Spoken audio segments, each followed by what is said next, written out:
Tapi tampaknya kami satu perahu kalau dalam soal tidak setuju menentang 3 periode penambahan 3 periode presiden. Untuk itu Bu Mega sama Pak SBY satu kita, walaupun kita sama oposisi, beliau di dalam pemerintahan, urusan menunda pemilu, sama kita. Tapi urusan terbuka tertutup, beda kita. Tapi ada hal-hal di mana kita bisa sama, mari kita kerjasama. Tidak bisa kita tutup kemungkinan kerjasama pada kebijakan-kebijakan.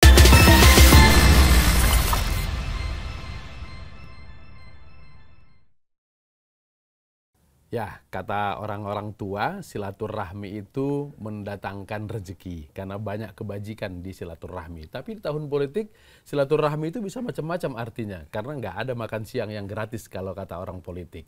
Sekarang lagi mesra kelihatannya Mbak Puan dari PDIP sama Mas AHY mau bertemu. Silaturahmi yang baik sebetulnya. Cuman apakah ini sekedar rekonsiliasi atau sebenarnya ini kaitannya dengan koalisi karena ini tahun politik. Saya undang sahabat saya Andi Malarang yang dari Partai Demokrat cawe-cawe membahas kemesraan Mbak Puan dan Mas AHY ini. Ya, terima kasih ya. Nama programnya cawe-cawe. Cawe-cawe. Orang Makassar tahu nggak cawe-cawe? Kalau di Makassar kayaknya agak susah tahu ya apa maksudnya ini cawe-cawe ini. Tapi kalau yang sudah pernah ke Jawa, kuliah di Jawa ya. Jawa mungkin karena kata itu khusus bahasa Jawa itu. Jawa. Yang kira-kira turut turut campur yang bukan urusannya lah kira-kira. Itu negatifnya. Walaupun bisa juga positif. Bukan urusannya misalnya ada 2 anak tetangga berkelahi, lalu kita lagi baca koran, dia berkelahi di situ terus kita damaikan. Itu bisa cawe-cawe positif. Oke. Tapi kebanyakan juga negatif. Kalau sekarang kan Partai Demokrat ini ada di koalisi perubahan. Tahu-tahu diajak orang bertemu. Ini yang ngajak bertemu ini cawe-cawe apa ini? Cawe-cawe positif apa negatif? Kita berbaik sangka lah bahwa memang antara PDIP dengan Demokrat ini udah lama nggak ketemu. Bukan sudah lama nggak ketemu, sejak awal tidak ketemu. Sejak 2004 nggak pernah ketemu secara resmi, walaupun pernah ada pengecualian. Yaitu tahun 2009 sesudah pada penentuan pemilihan ketua MPR. Pada waktu itu kami Demokrat justru berinisiatif untuk memilih Pak TK, Taufik Kimas, ayahanda Mbak Puan itu, sebagai ketua MPR. Padahal yang menang waktu itu Demokrat. Dan kalau kami tidak setuju, pasti nggak mungkin. Waktu itu sudah ada ketentuan bahwa pemenang pemilu yang menentukan siapa ketua? Bukan, kan kami paling besar kursinya 148 kalau bersama-sama dengan koalisi pemerintahan pada waktu itu. Kalau voting lewat lah itu gitu lah istilahnya. Tapi kan pada waktu itu semangatnya adalah justru bagaimana kita membangun bangsa ini bersama, dan Pak Taufik Kimas adalah negarawan yang memang sudah senior, politisi senior yang nampaknya bisa jadi jembatan bagi semua pihak.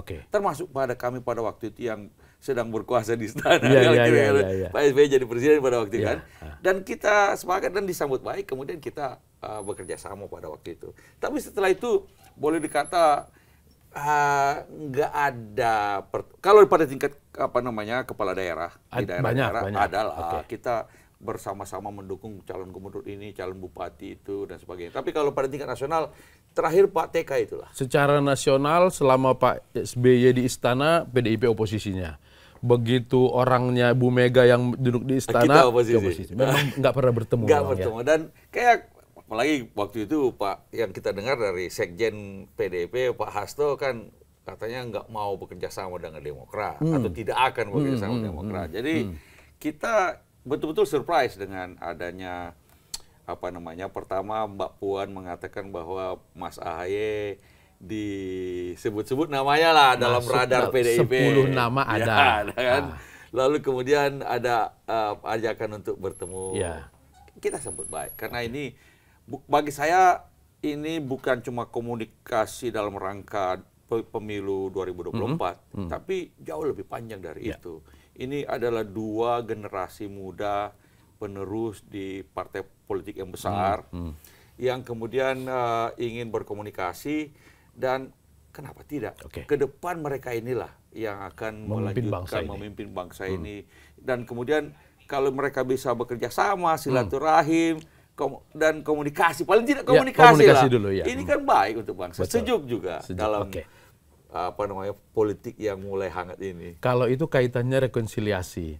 Tapi ketika kemarin nama Mas Ahaye disebut-sebut di Kongres di Kongres atau di mana Bukan, sebelum nama itu? informal. Ketika Pak Ganjar Ya. diumumkan kan ketika Kongres bahwa ada 10 nama yang masuk termasuk Mas Ahaye. Orang udah langsung bilang, PDIP mulai narik-narik Mas Ahaye dari koalisi perubahan ini. Kalau ini kan sudah kaitannya dengan koalisi. Kalau itu gimana? Ya, bagi kami, kalau kami atau Ketum Ahaye disebut-sebut, ya Alhamdulillah terima kasih.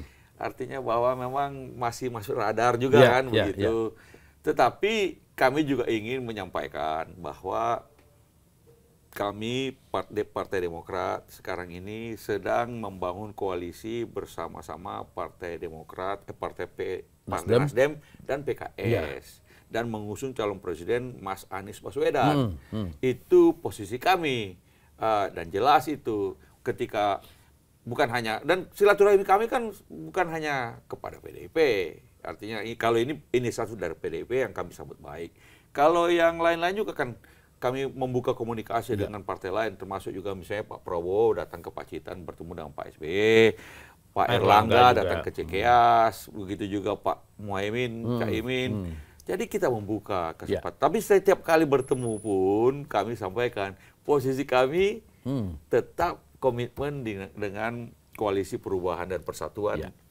Dan mengusung Mas Anies Baswedan sebagai calon presiden. Nah, sebelum kemudian ada wacana bertemu ini, dua anak muda ini, ada sempat omongan di dalam Demokrat. Kalau nggak diumumkan ini cawapresnya, memang tidak sebut bahwa capres harus kami. Tidak mengumumkan segera cawapres, kami evaluasi lah ini koalisi. Enggak juga begitu. Ya maksudnya begini nih.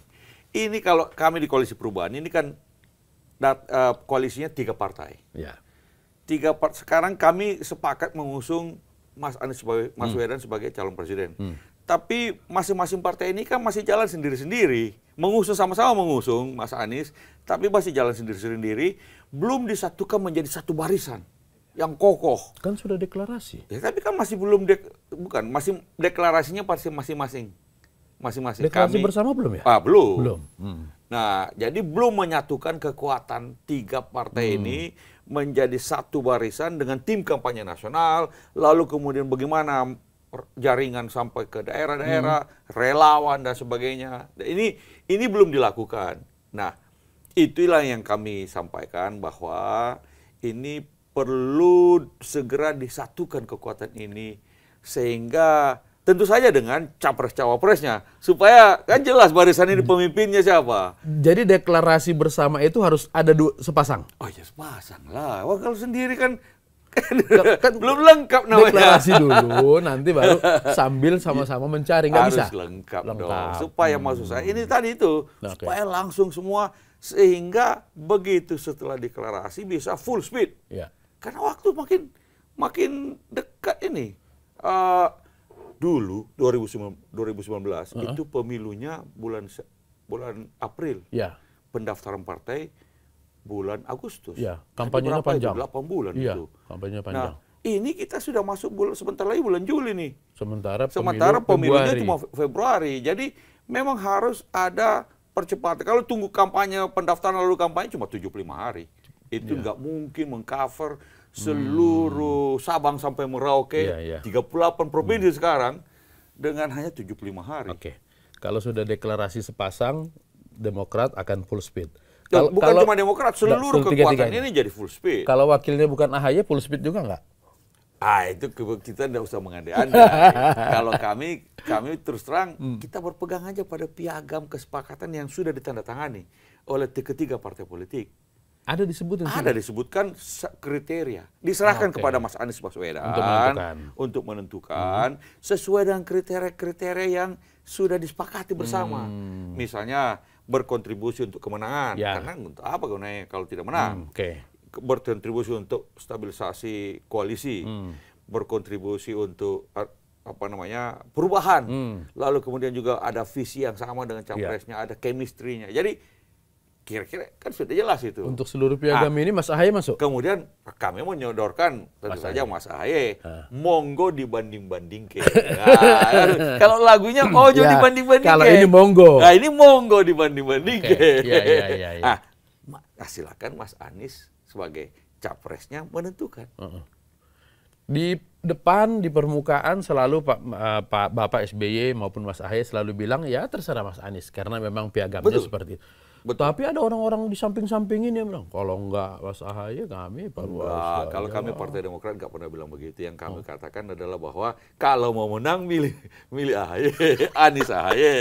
Karena ada polling, simulasi bisa kalau dibikin. mau menang pilih Ahaye. Iya dong. Kalau Mas Anda mau menang, nggak ada orang deklarasi nggak mau menang. lah iya dong. Berarti harus pilih Ahaye dong kalau gitu. Kan Mbak mari dibanding-banding ke. Kalau ada yang lebih baik monggo. Baru kita lihat sama-sama. Sesuai yang piagam kesepakatan itu. Kan dan setelah itu tentu saja silakan masuk Anies ini kan doktor ilmu politik. Iya. Kan sama-sama kami sekolah dulu. Sama UGM ini, geng UGM ini. Jadi mestinya kan beliau pasti tahu yang penting silakan dibanding-banding ke. Masing-masing partai silakan juga menyodorkan siapa nama-nama yang dianggap paling pas. Kami menyodorkan Mas Ahaye. Satu nama aja Mas Ahaye. Teman-teman dari PKS mungkin juga menyodorkan juga. Dari Nasdem juga silakan dibanding-bandingin lalu dipilih. Itu kan. Dan jangan lama-lama. Jangan lama-lama. Deadline-nya kapan? Saya rasa tidak usah kita bilang deadline, tapi lebih kali ini cocok kita dengan Pak JK. Lebih cepat, lebih baik. Lebih baik. Iya. Jangan habis Juni kalau gitu. Iya kalau bisa begitu. Karena supaya Juli kita betul-betul preparation untuk bagaimana membangun jaringan kampanye itu butuh waktu juga. Intinya Agustus sudah harus full speed. 1 bulan kita pakai untuk membangun jaringan. Mestinya udah mantap jalannya itu. Tinggal kemudian kita atur jadwal bagaimana bertemu muka dengan masyarakat.